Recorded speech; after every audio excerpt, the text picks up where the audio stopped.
Persidangan Verdi Sambo, seluruh jaksa penuntut umum atau JPU yang terlibat akan ditempatkan di tempat khusus atau safe house. Hal ini bertujuan agar jaksa tidak terintervensi. Selain itu, tindakan ini menjadi satu upaya mengembalikan kepercayaan publik terhadap Polri. Hal tersebut disampaikan oleh Ketua Komisi Kejaksaan atau Komjak Parita Simanjuntak. Pihaknya mengaku publik khawatir jika jaksa yang menangani kasus Verdi Sambo akan terintervensi. Bahkan banyak pihak yang mengkhawatirkan para jaksa mendapat ancaman. Kuasa hukum keluarga Brigadir J, Kamarudin Simanjuntak pun setuju dengan adanya pengamanan khusus para jaksa. Bahkan Kamarudin mewanti-wanti hakim dapat berlaku adil. Atas kekhawatiran berbagai pihak, Parita menyebut sedang menyiapkan tempat khusus untuk para jaksa.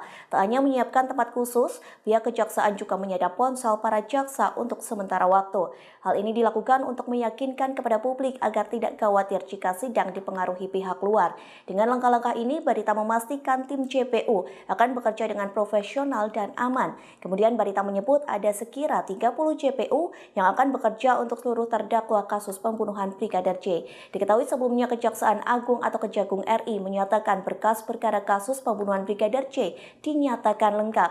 Nantinya kasus tersebut akan segera maju ke tahap persidangan.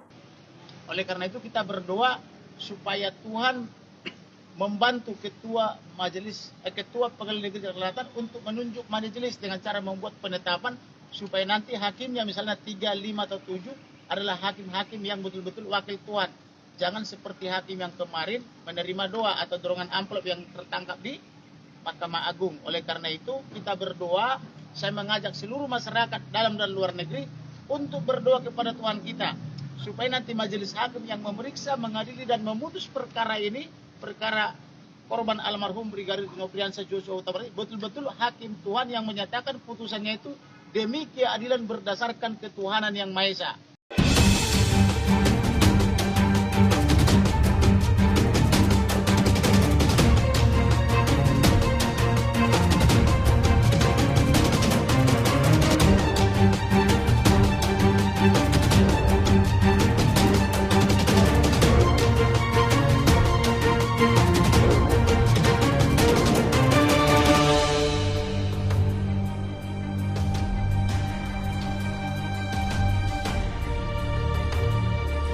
Terima kasih sudah nonton. Jangan lupa like, subscribe, dan share ya.